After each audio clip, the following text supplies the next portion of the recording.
Welcome to Mom and Mind. This is a podcast all about perinatal mental health and wellness related to conception, pregnancy, birth, loss, postpartum, and new parenthood.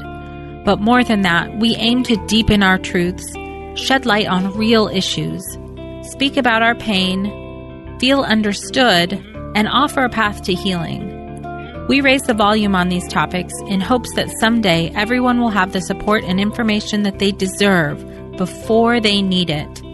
Please note this podcast is not a replacement for treatment by a professional or professional training. Welcome to Mom and Mind. I'm your host, Dr. Kat. As we've talked about many times on this podcast, hearing personal stories can be very liberating and shame-relieving for mothers and families. Stories are real, educational, and sometimes heartbreaking and heart-opening all at the same time. Today we are hearing a personal story, the lived experience of Molly Caro May. She's going to tell us about some of the parts of her story and how as a writer, she was able to use her story in her own healing and in the hope to heal others through her book entitled Body Full of Stars, Female Rage and My Passage into Motherhood. I'll read to you part of the book's description from her website. How can the fiercest love for your child and the deepest wells of grief coexist in the same moment? How has society neglected honest conversation around the significant physical changes new mothers experience? Could real healing occur if generations of women were fluent in the language of their bodies? Body Full of Stars is one woman's story, dark and tender, honest and corporeal, that reveals deeper truths about how disconnected many modern women are from their bodies. It is her postpartum awakening. It's also a joyful and tender-hearted celebration of the greatest story of all time. Mothers and daughters, partners and co-parents, and the feminine power surging beneath it all. Molly Caro May is also the author of The Map of Enough. She is the co-founder of the Thunderhead Writers Collective and received writing fellowship at the Taft Nicholson Environmental Humanities Center. She lives in Montana with her husband, 2 young daughters, and Great Dane Mutt. Let's meet Molly. Welcome, Molly. Thank you so much for being with us. Thanks for having me. I'm really excited to get into your book and to tell everyone all about it. I think it's really, really important that you've written this book, and I'm excited to learn more about your story and to help people find out how they can find out more about your story. And I'm really a firm believer in story and hearing from others, as it was just even for myself, one of the ways that I came out of my shell about my experience. So I really appreciate that you've put this in book form and made it accessible to everyone. Thank you for that. Yeah. So let's start there. Let's start wherever you feel comfortable with what happened, your story. Yes. So it began in my pregnancy. I had a hard pregnancy of vomiting for, 9/10 months. I was in sort of a strange living situation, trying to find a home that made sense for us. And everything sort of came to a head. I knew that women were sick, but I didn't really know that they got that sick. I hadn't known anyone. And so I was upset and angry about it. And I hadn't yet developed that resilience or even the knowing that it ends, which sounds ridiculous, but your first pregnancy, you don't really know it ends if you're sick. Right. And so, but then I had this incredibly empowering birth. It was meant to be at home, but I ended up in the hospital and I pushed for 5 hours and had a vacuum delivery, but it was super empowering for me because it happened and our baby was healthy and I did it. So I was sort of riding on the waves of that. And the first month was really blissful. My husband was able to take 4 weeks off. We were, cuddled up with our baby. And I think I was in denial around what was happening with my body because I really didn't know. And what was happening with my body was that I was now incontinent. Why? Who knows? A mix of factors. But I didn't really know that that was the case. And I was also about to deal with a thyroid issue, postpartum hypothyroidism, which came in 6 months postpartum. And I had a hormonal imbalance. So, and a prolapse, so some polyps. Oh, man. There. So all of that was brewing. And at the same time, my husband was building our house, like a one-man job, building our house. So he was really unavailable, really, other than at night, for the first 18 months of our daughter's life. So all of this created the perfect storm. And the story is really about my coming into awareness about my body. I'd always been very body focused, but I suddenly had this body breakdown happening, and I I was very angry. And my husband wasn't present in the way I wanted him to be. And so what ended up happening was I had these rage moments. Mm-hmm. Now, in my scope of emotion, when I'm out of balance, I get irritable. So it's not like I was someone who'd never experienced anger and suddenly was. But I'd never thrown anything at my husband. And suddenly I was throwing laundry at him across the room. And so it took a while. I sorted out that I had hormonal imbalance. I was on progesterone and I was on thyroid medication. But it took a while to sort out that this rage came right before my menses and that it was trackable. Not to mean that I wasn't responsible for it, but there was a physiological piece as well. Right. Yeah, so I stopped nursing at 18 months and everything stabilized at that point. My hormones, my anger, my rage. And it wasn't that I didn't have irritability from time to time, but it was a pretty dramatic shift. Wow. So, the story is about me and my body. It's about my marriage. I'm living near my mom at the time, so it's about mothers and daughters. And it's also a lot about what women have not had the safety or space to really say, which is that women get angry and it's normal and it's a human emotion. And so the book really explores female rage, and it's not a research historical book, but it does explore a little bit the history of that and why that's problematic, especially in the perinatal world. Oh, I love that. Okay. So, I even in my practice have many clients who are dealing with this and feel such shame about it and feel scared to talk about it, but because I think of exactly what you're describing. So I think it would be fascinating for people to have some of the history that you're describing around that. It can be so helpful to reduce that shame. Absolutely. And, I had heard about postpartum depression, and in my mind's eye, that was a woman on the couch crying or not feeling attached to her baby. I knew anxiety, but I didn't really know the anger piece because it's actually not all that talked about because there is the shame. And I was really lucky and I didn't have anger that got directed towards my child.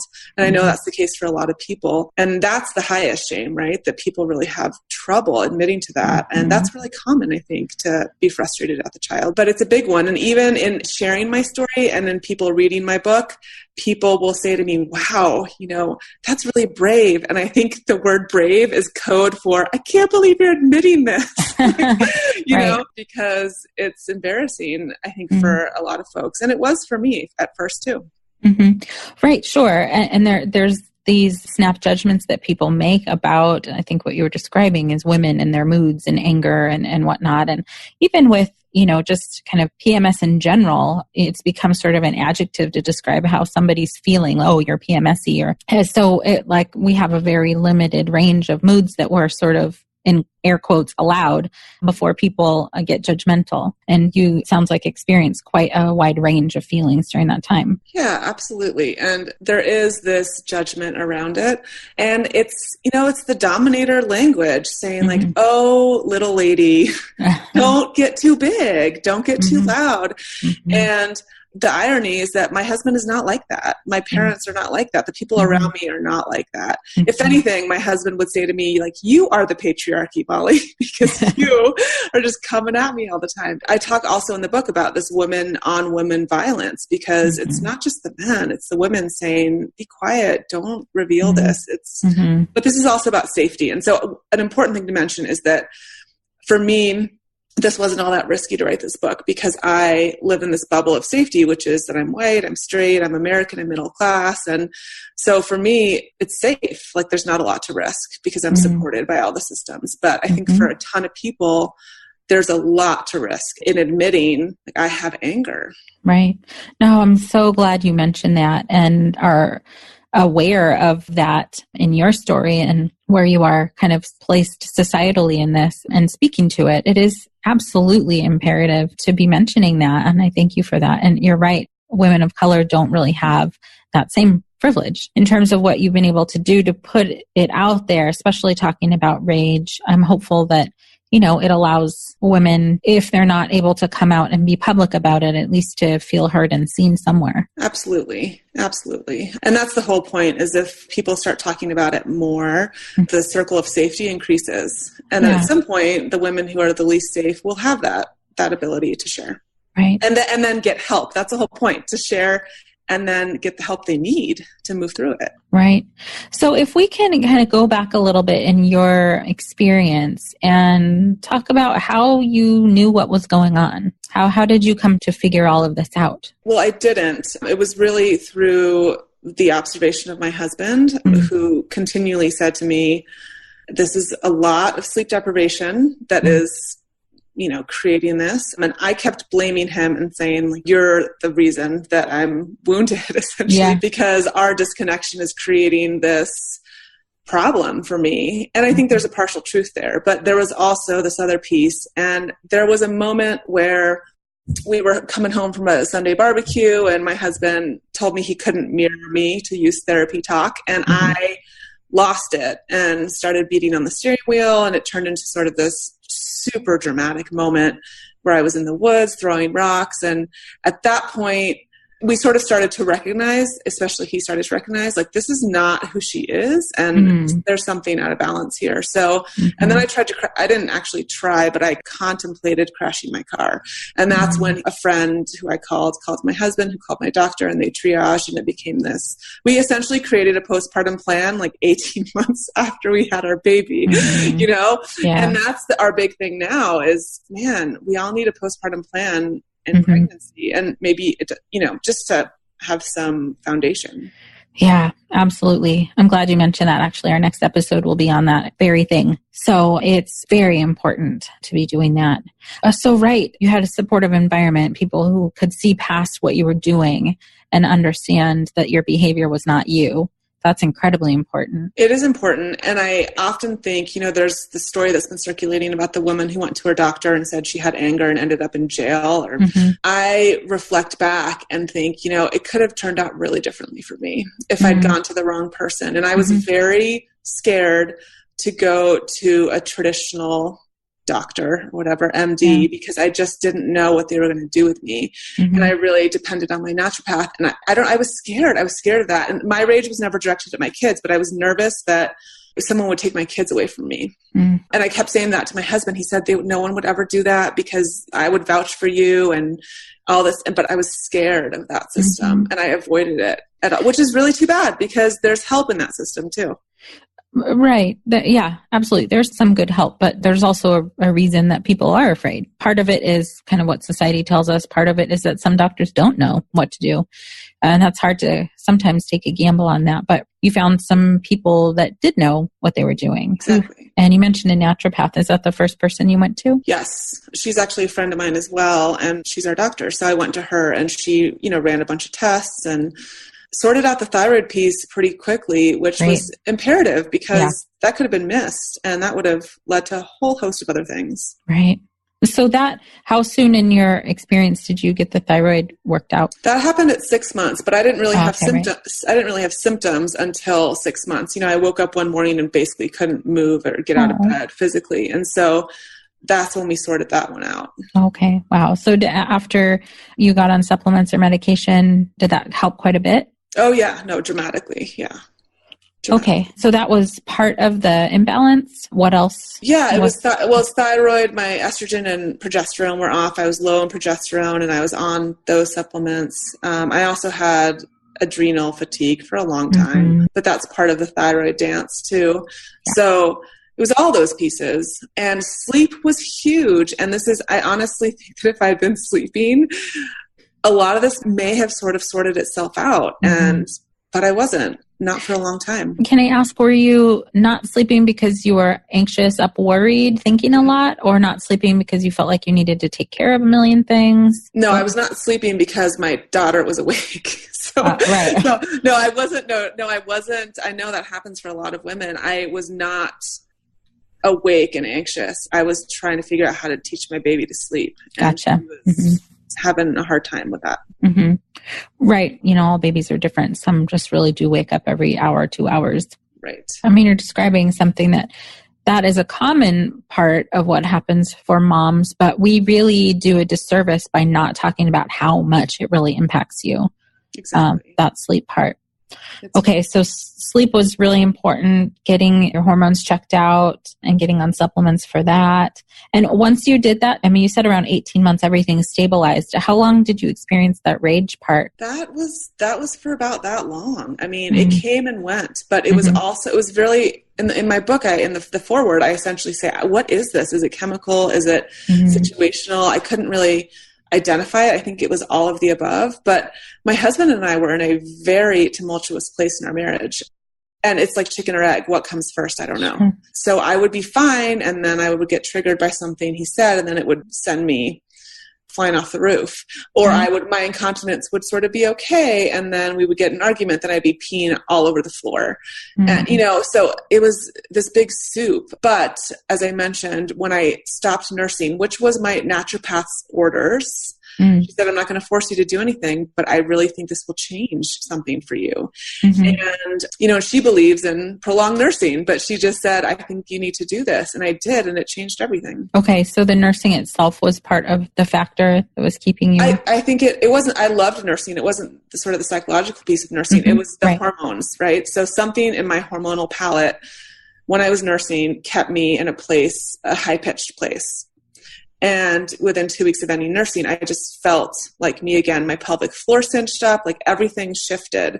And I had a very hard end of nursing in terms of, I experienced the hormonal plummet where, it was pretty extreme for me. But then I really felt like me for the first time. Oh man, that's a long time to not feel like yourself. Right. A really long time. So if I can again step back a little bit, you had mentioned that your husband kind of brought it to your attention that something was going on, and maybe around that same time you were feeling like he was a big part of the problem. What was your internal experience? How did you know when something wasn't quite right, or that you needed to do something different and get a different kind of help? I think I knew about 3 months postpartum. I got my period back, so I started bleeding, even though I was nursing around the clock. And 2 days before that, I was sitting in my car with a feeling that I wanted to destroy everything. Like I wanted to destroy my jacket, my food, the laundry pile, my marriage. I just wanted to destroy, which is just nothing I'd ever felt before. I knew in that moment that, okay, this is unusual, but I also I think I was so hell-bent on this conversation I was in with my husband around him needing to honor me for all the pain I'd been in and the sacrifice of my body, that I was so attached to that I couldn't really separate like the destroying energy I had from that. So I just kept blaming that. Like if we fix our marriage, everything will be fine. So it took me, I would say, until probably 6 months, the thyroid piece, to really understand, okay, there are a lot of pieces here. But, that said, I knew to help myself and I went to the right people, but I also didn't help myself. I mean, I went to a pelvic floor therapist and then I didn't do any pelvic floor exercises because I was in shock and upset and sort of like self-sabotaging. So literally for probably a year or so, I just ignored it and was in denial. Right. So it's so hard when you're in it.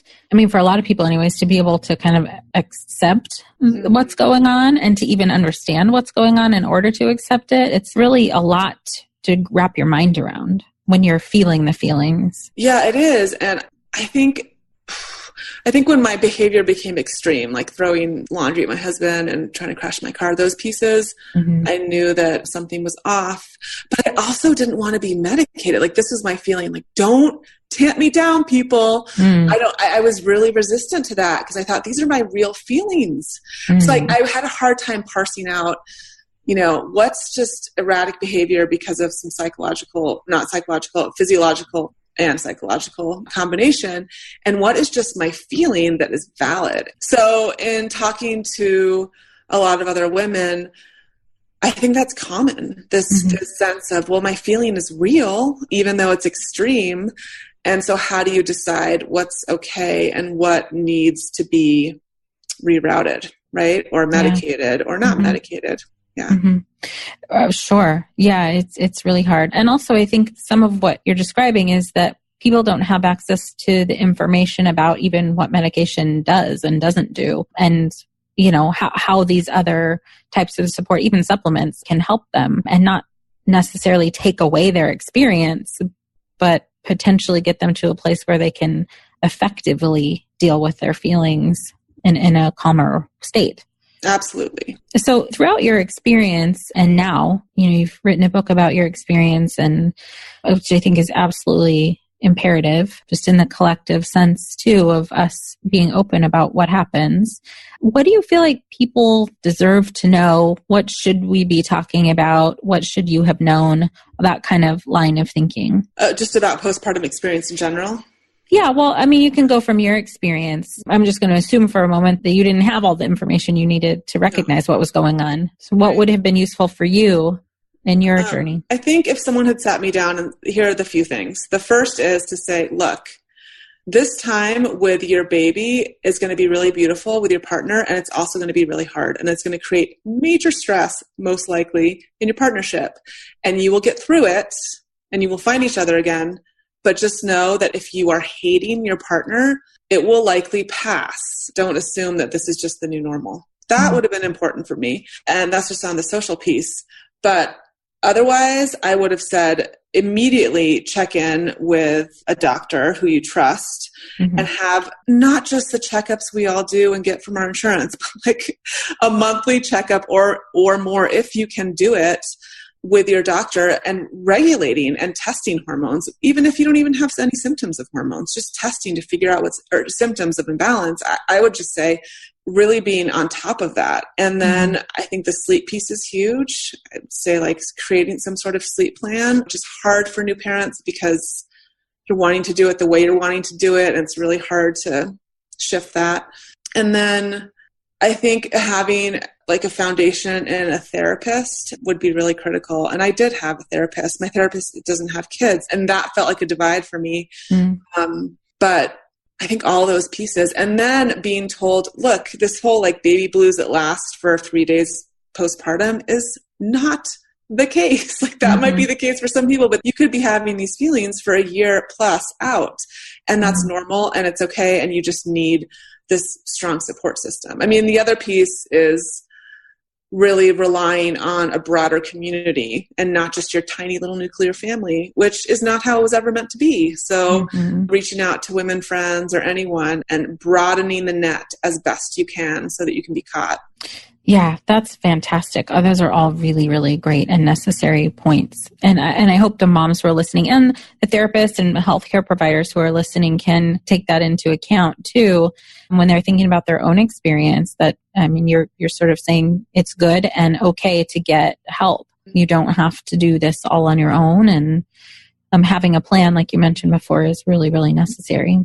Well, maybe it's about prevention, right? Instead of waiting until you get diagnosed with postpartum depression. Maybe it's just saying, okay, this is a really big transition in a woman's life. Let's be preventative and do all the things so that we don't get to the place where we need to be diagnosed with something or we don't get to a crisis state. We haven't had a structure or system that allows for that. I mean, you go to Europe and women and parts of Europe are getting pelvic floor care just bar none, even if you haven't had a traumatic birth. That's huge. So I think the preventative piece is really important instead of sort of waiting to see, am I going to have this? Yeah, right. And if we were educating and giving people that information ahead of time, just so they know, even if people are hoping that they don't get it or kind of not able to put their finger on when they are having it, at least the information is there. They have access to it. Exactly. So I'm curious, how did you come to write a book about your journey? Well, I'm a writer by profession. That's how I process my life. So I'm a memoirist, personal narrative writer. And I knew as I was experiencing it that I needed to make something out of this. I didn't know if it would be an essay, a show, or something. I didn't know. But I was taking notes. It's just the way that I move through the world. And it's the way I heal myself. And what was really coming up in big ways, and this is explored in the book, was that I had a lot of body trauma. And by trauma, I don't mean like I've never been raped. I have been molested, but I've never been raped. I've never been abused, but I had just a lot of social body trauma that I knew about, but that was coming up big time for me because we go through these hormonal gateways and it all rises. And that's the beauty of it, is that it's there for you to look at.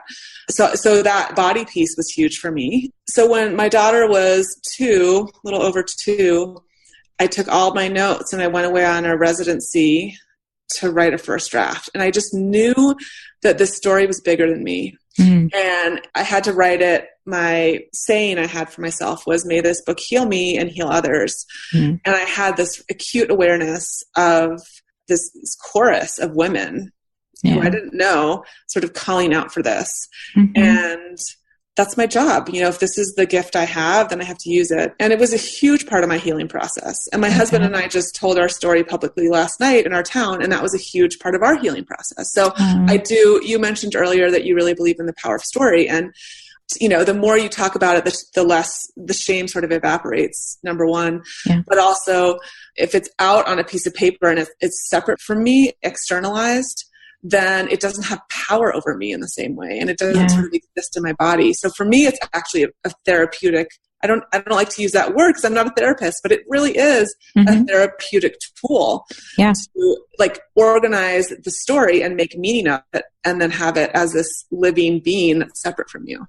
No, absolutely. I mean, that is one part of healing. One way of healing is journaling and writing stuff out and seeing it outside of your head. Out of mind onto paper type of an experience. And I mean, you said it so beautifully, how and why it's helpful.